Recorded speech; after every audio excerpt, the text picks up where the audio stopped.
자, 하나님 앞에서의 삶의 모습, 하나님 앞의 삶의 모습에 있어서 예수 그리스도를 가장 많이 생각나게 하는 사람, 여러 사람들이 예수 그리스도의 모습을 생각나게 하겠지만은 구약 전체를 통틀어서 보면은 바로 이 다윗이 예수 그리스도를 생각나게 하는, 다윗을 닮은 정형이라고 말할 수 있습니다.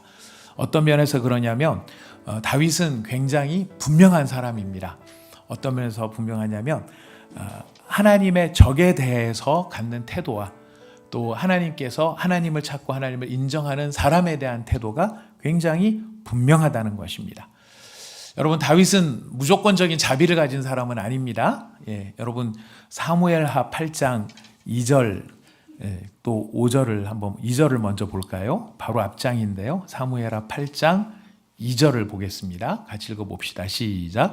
다윗이 또 모압을 쳐서 그들로 땅에 엎드리게 하고 줄로 재어 그 두 줄 길이의 사람은 죽이고 한 줄 길이의 사람은 살리니 모압 사람들이 다윗의 종들이 되어 조공을 드리니라.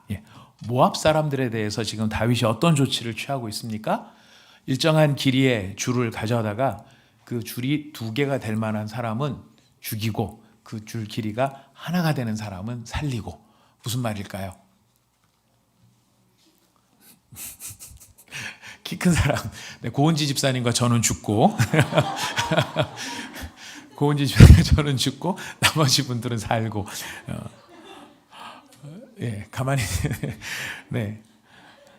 굉장히 잔인하죠. 사실은 어떤 면에서 굉장히 사실은 잔인한 이야기입니다. 그런데 왜 모압에 대해서 이런 조치를 취하는 것일까요? 여러분 8장 5절에 보면은요. 8장 5절에 보면 이런 이야기가 나옵니다. 8장 5절 읽겠습니다. 시작. 다메섹의 아람 사람들이 소바왕 하다에셀을 도우러 온지라 다윗이 아람 사람 2만 2천 명을 죽이고. 2만 2천 명. 여러분 2만 2천 명이면은 엄청난 숫자입니다. 그렇죠? 우리가 늘 교회를 기준으로 생각하면 이해가 굉장히 빠릅니다. 우리 교회가 250명, 220명 출석한다고 했었을 때 우리 교회 같은 교회가 몇 개가 한꺼번에 사라진 겁니까? 100개가 한꺼번에 사라진 거예요. 2만 2천 명은 엄청난 숫자의 사람들입니다. 그런 사람들을 단호하게 처단을 합니다.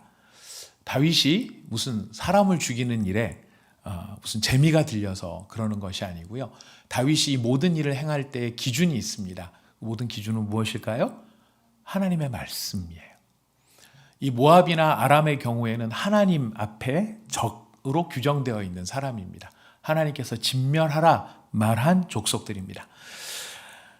지금 다윗은 하나님 앞에 왕으로 선택해서 기름 부음을 받았습니다. 우리가 잘 알죠? 이미 그 사울의 때에 기름 부음을 받았어요. 그래서 하나님께서 내가 너를 왕으로 세우노라 그랬어요.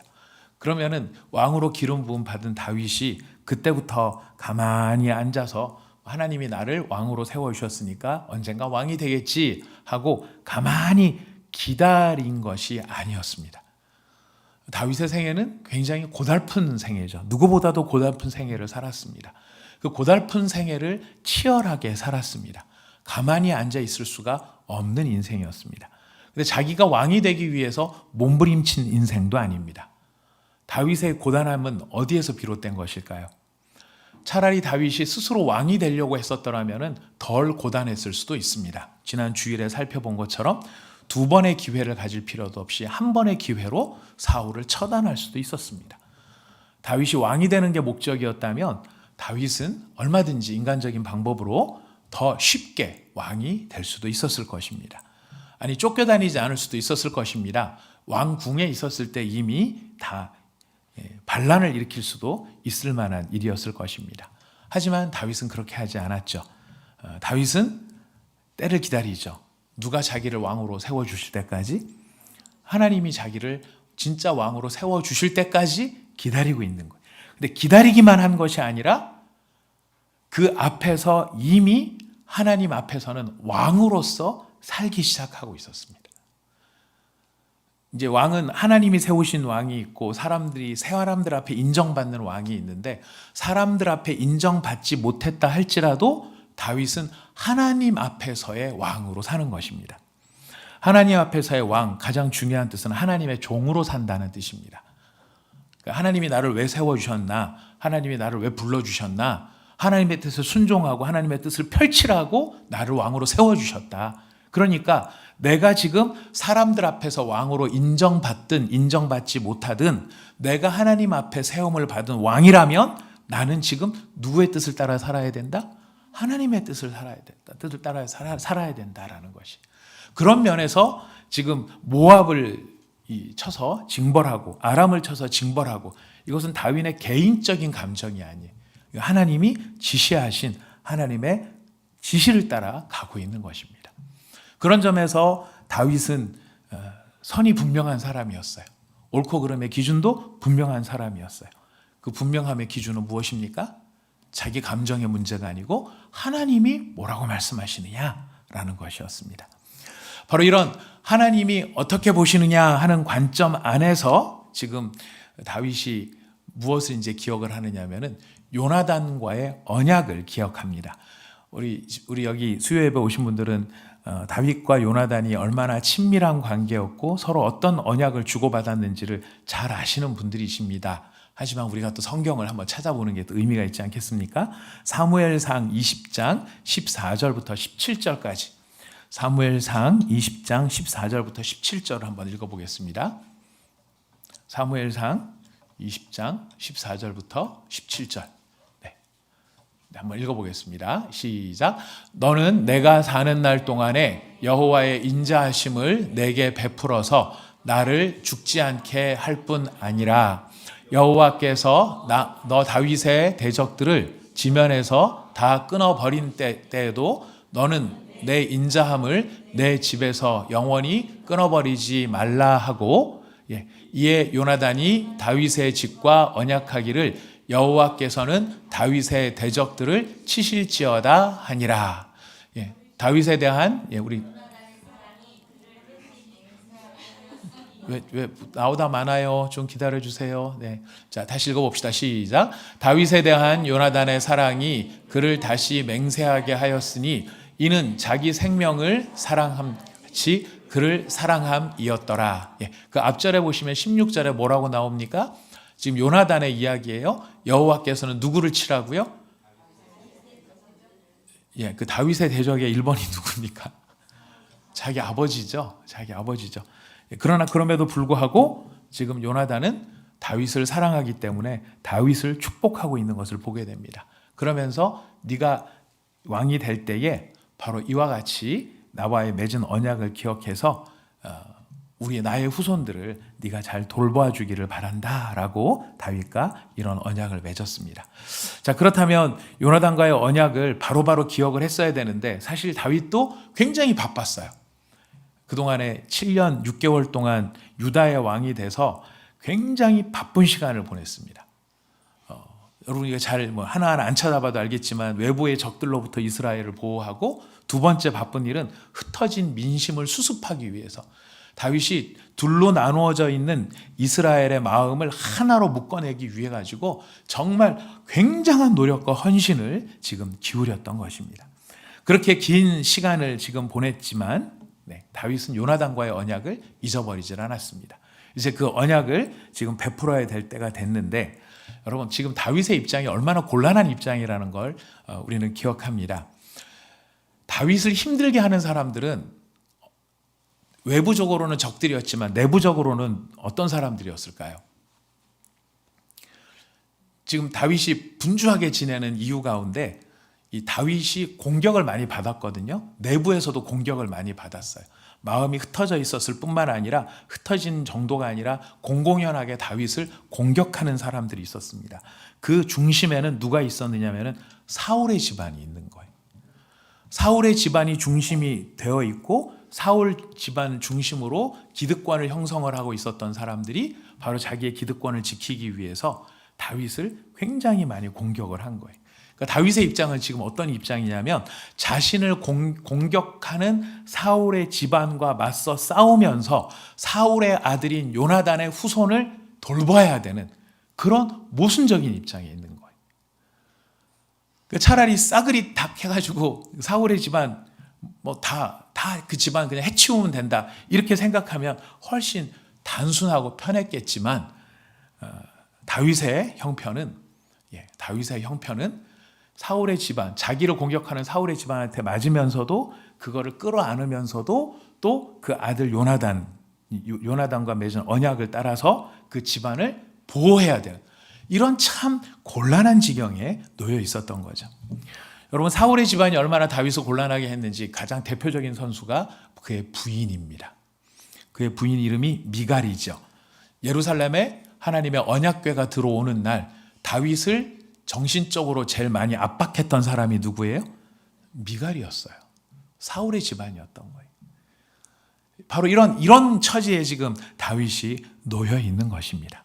자, 그럼에도 불구하고 그 곤란한 상황에도 불구하고 다윗은 뭐를 기억합니까? 요나단과의 언약을 기억하는 거죠. 요나단과의 언약을 기억을 하고 있습니다. 그래서 찾습니다. 요나단의 이 자손 가운데 누가 남아있는 사람이 있느냐? 사울의 집안에 누가 남아있는 사람이 있느냐? 찾았을 때에 우리가 읽은 본문 말씀에 나왔던 것처럼 그 이름도 희한한 누가 등장을 하죠? 세게 발음하지 마시면 네, 너무 세게 발음하시면 서로 좀 곤란해집니다. 자, 시바입니다. 시바. 네. 요나단과의 언약을 회상하면서 다윗이 그를 찾는데 이유가 무엇이었습니까?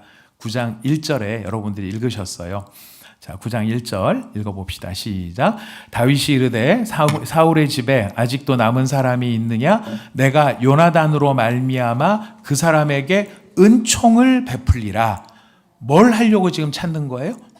은총을 베풀려고. 이 은총이라는 말이 히브리어로 뭘까요? 모르면은 저희가 일관성 있게 대답하시면 됩니다. 헤세드입니다. 내가 지금 요나단의 집안에 헤세드를 베풀려고 한다. 복수하려고 찾는 것도 아니고 보복하려고 찾는 것도 아니고 그를 멸절시키려고 찾는 게 아니라 그에게 은총을 베풀기 위해서 찾는다. 수소문 끝에 바로 사울 집안의 종인 시바를 만나게 되고 시바를 통하여서 요나단의 다리 저는 장애인 아들을 만나게 됩니다. 이 장애인 아들이 누구의 집에 머물고 있었습니까? 4절에 보면 4절 여러분 읽어보시겠습니다. 4절 시작. 왕이 그에게 말하되 그가 어디 있느냐 하니 시바가 왕께 아뢰되 로드발 암미엘의 아들 마길의 집에 있나이다 하니라. 누구네 집에 있었어요? 마길의 집에 있었어요. 이 로드발이라는 지역은 정확하게 알려져 있지는 않지만은요, 마길은 굉장히 중요한 사람입니다. 마길이 지금 누굴 데리고 있느냐면 무비보셋을 데리고 있죠. 요나단의 아들 무비보셋을 데리고 있어요. 근데 이 마길이 나중에 어떤 역할을 하게 되느냐면요, 어떤 역할을 하게 되냐면 사무엘하 17장 27절에서 29절 읽어보도록 하겠습니다. 사무엘하 17장 27절 29절 시작. 다윗이 마하나임에 이르렀을 때에 암몬 족속에게 속한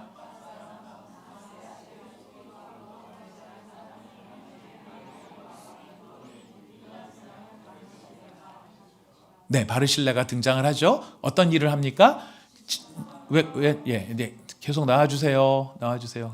자, 침상과 대야와 질그릇과 밀과 보리와 밀가루와 볶은 곡식 콩과 붉은 녹두와 다음에 꿀과 버터와 치즈를 가져다가 다윗과 그와 함께한 백성에게 먹게 하였으니 이는 생각에 백성이 들에서 시장하고 곤하고 목마르겠다 함이니라. 이때가 언제입니까?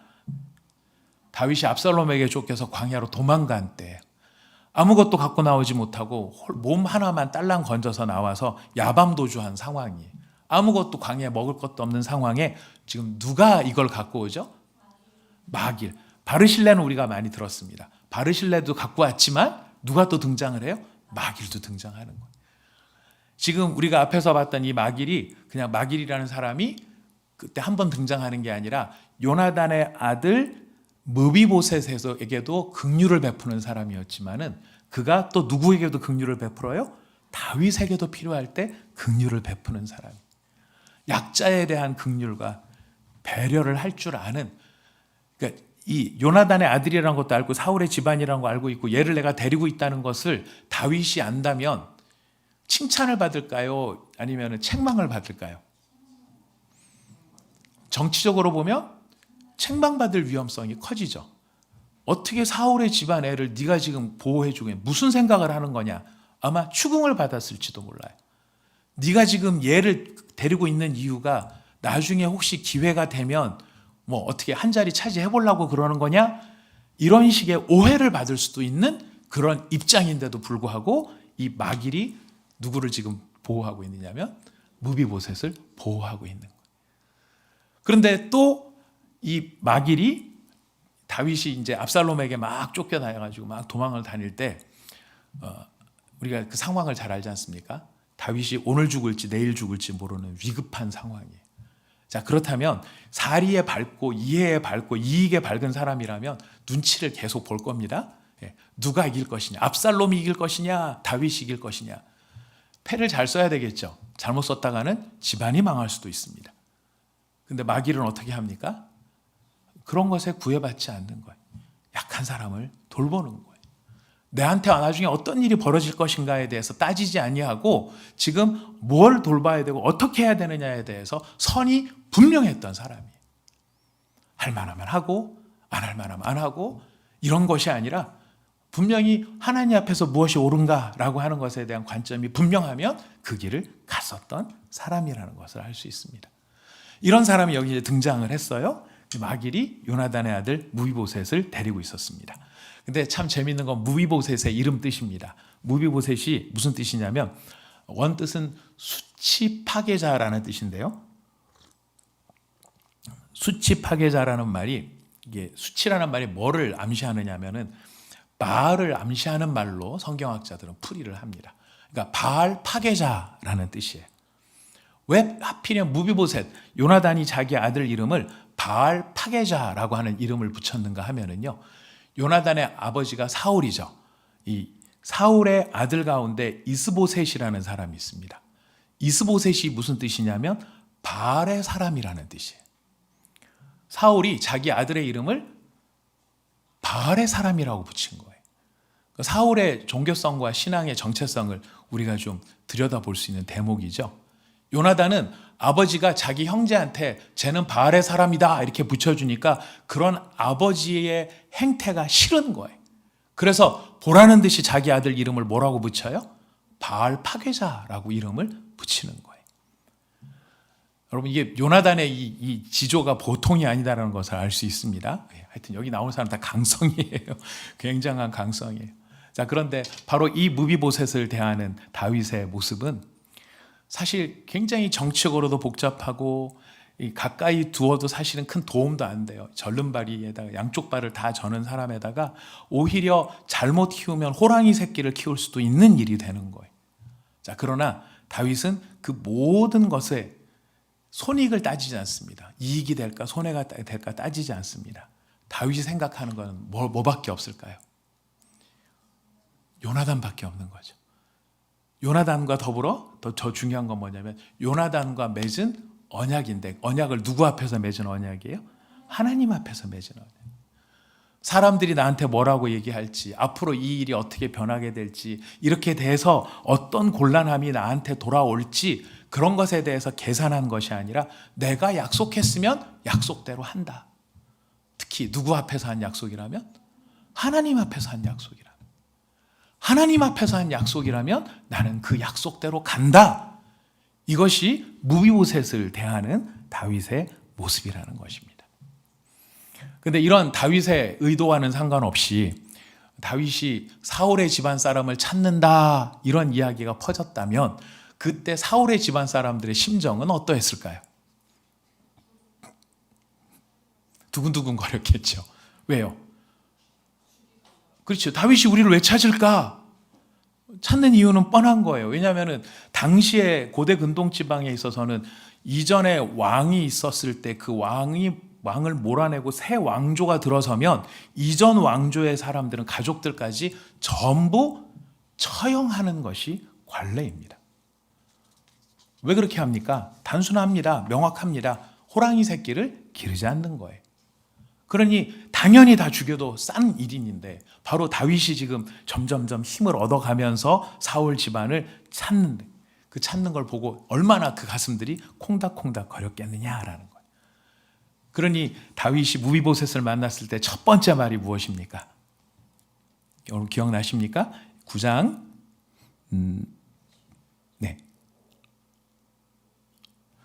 7절 말씀입니다. 제가 지금 눈이 편하지가 않아서 자 금방 안 들어옵니다. 자 9장 7절 말씀 읽어보겠습니다. 시작. 다윗이 그에게 이르되 무서워하지 말라. 내가 반드시 내 아버지 요나단으로 말미암아 내게 은총을 베풀리라.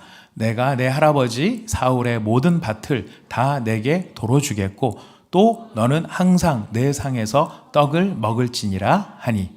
첫 마디가 무엇입니까? 무서워하지 말라. 여러분 이 말씀 어디서 많이 듣는 말씀입니까? 하나님께서 사람들에게 나타났을 때 무서워하지 말라, 두려워하지 말라. 지금 다윗은 무비보셋에게 네가 가진 모든 두려움을 다 내려놓았으면 좋겠다라고 이야기합니다. 왜냐하면 내 안에는 너를 향한 뭐가 있기 때문에요.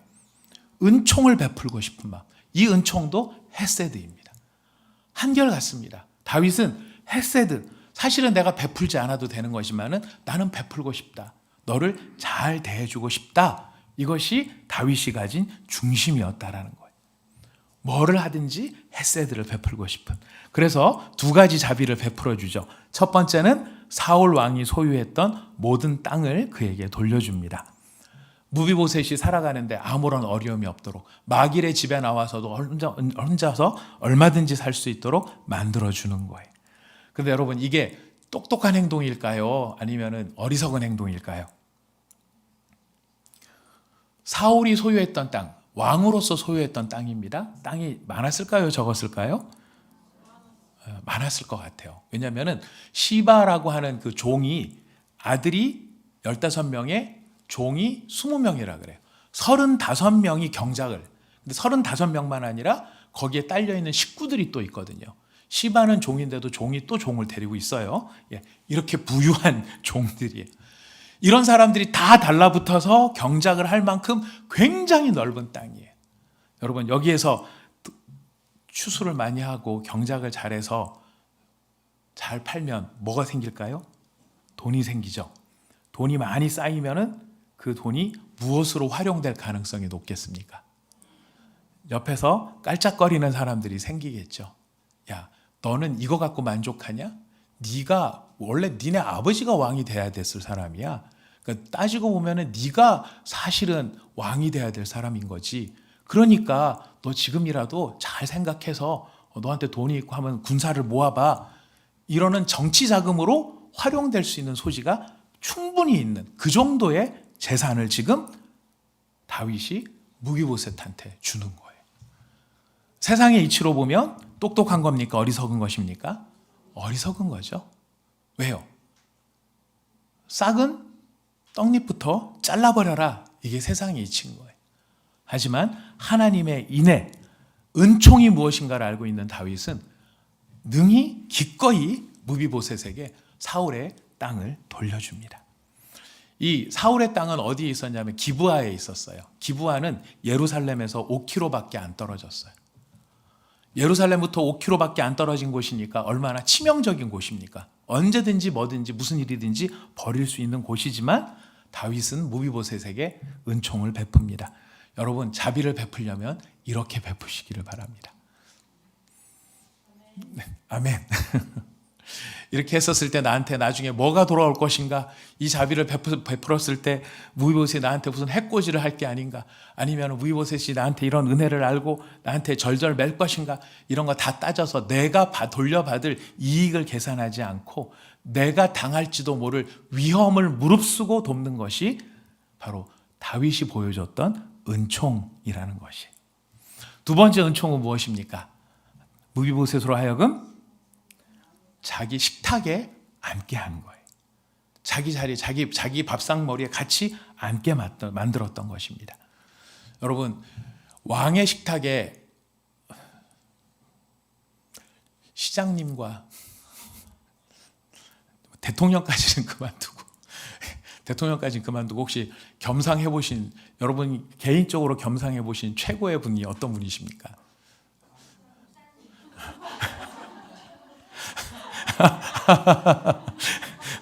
예.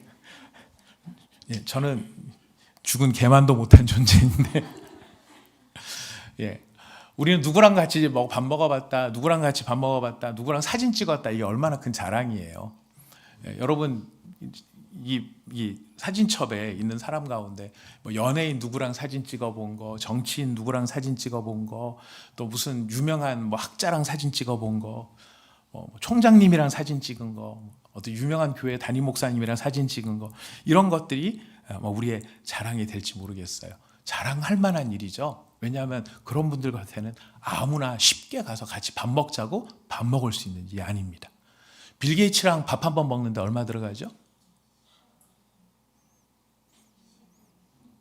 네, 제가 이때까지 벌은 거 다 합쳐도 저는 빌 게이츠랑 밥을 못 먹습니다.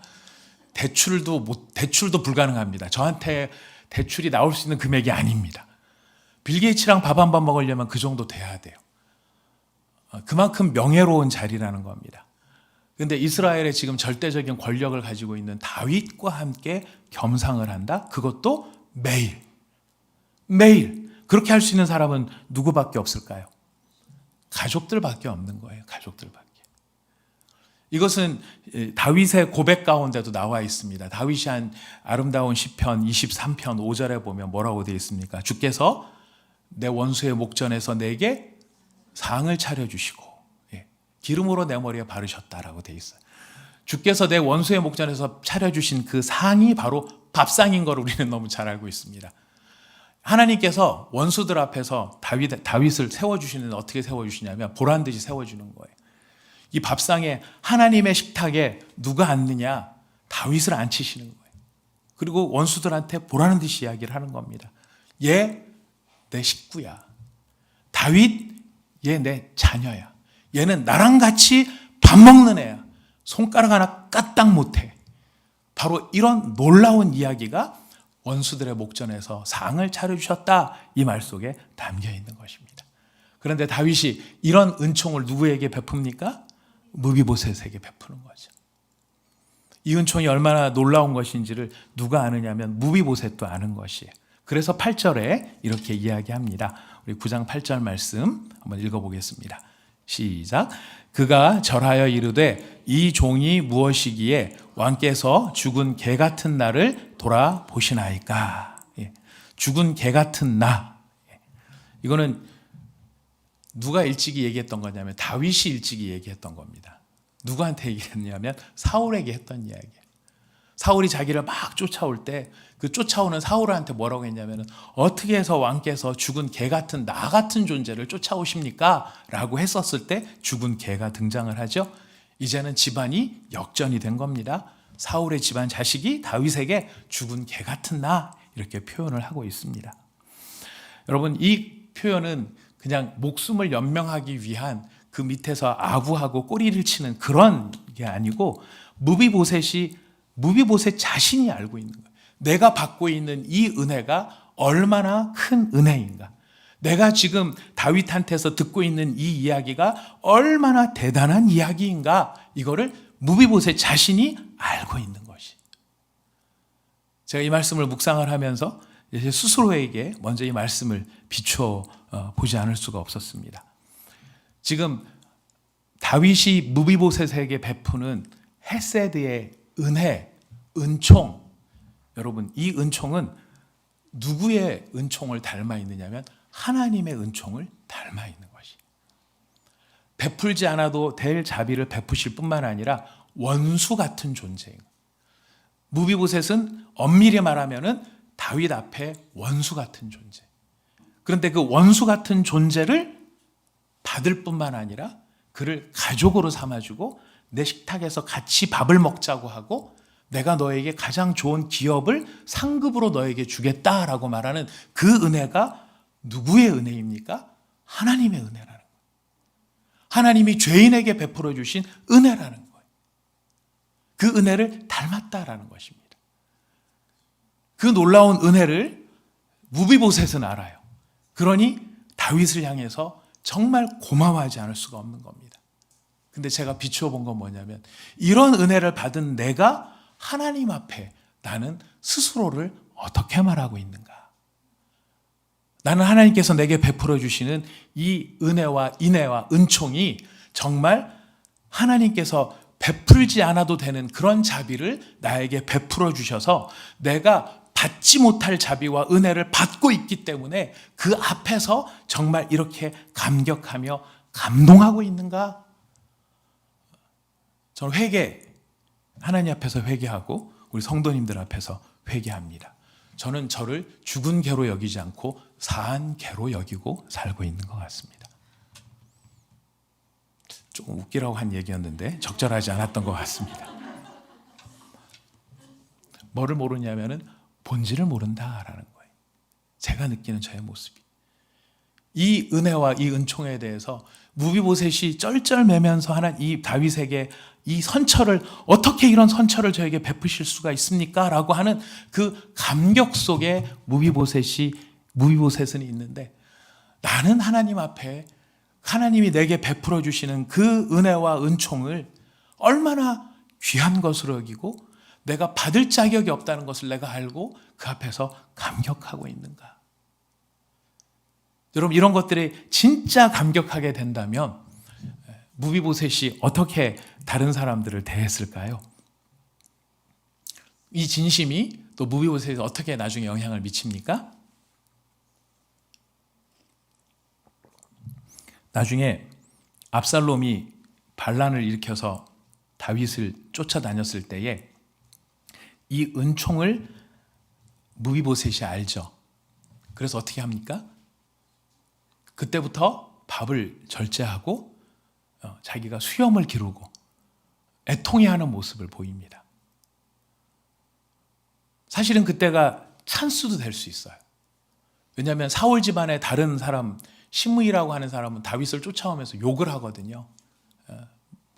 가거라 가거라 뭐 이러면서 이 저주받은 자야 막 이러면서 이제 막 다윗을 욕을 하는 장면이 나옵니다. 하지만 무비보셋은 어떻게 합니까? 금식을 합니다.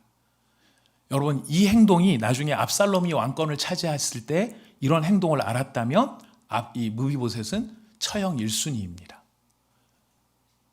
무비보셋은 따라가지는 못해요. 다윗을 따라가지 못해요. 왜냐하면 자기가 절름발이기 때문에 다윗에게 짐이 된다는 걸 알고 있었어요. 쫓아가지는 못하지만 그 마음의 중심은 어때요? 한결같은 거예요. 진짜 감동한 거예요. 진짜 알고 있는 것이죠. 은혜를 아는 자의 모습입니다. 바로 이 은혜를 아는 자의 모습 가운데 우리를 세우셨습니다. 오늘 이 무비보셋의 이야기를 들으면서 하나님께서는 우리에게 내가 너에게 베푼 자비를 아느냐라고 질문하고 계시고 우리가 그 은혜를 아는 자로서 그렇다면 우리가 하나님 앞에 어떻게 살아야 할 것인가 생각을 해본다면 정말 그 은혜를 아는 자답게 하나님 앞에 감동하고 감사하고 기뻐하고 또 다른 사람을 향하여서 이 인애와 은총을 베풀 수 있는 바로 그 사람이 은혜를 아는 사람의 모습일 것입니다. 은혜를 안다고 말하지만 감사를 잊어버리는 사람, 은혜를 안다고 말하지만 불평하거나 원망하거나 하나님을 향해서도 그럴 뿐만 아니라 다른 사람을 향해서도 그렇게 되는 것, 이거는 정말 은혜를 아는 사람이라고 말할 수 없을 것입니다. 오늘 이 무비보셋의 본문을 통해서 하나님께서는 우리에게 이런 은혜를 내가 너희에게 베풀고 있다라고 하는 것을 먼저 알려주셨습니다.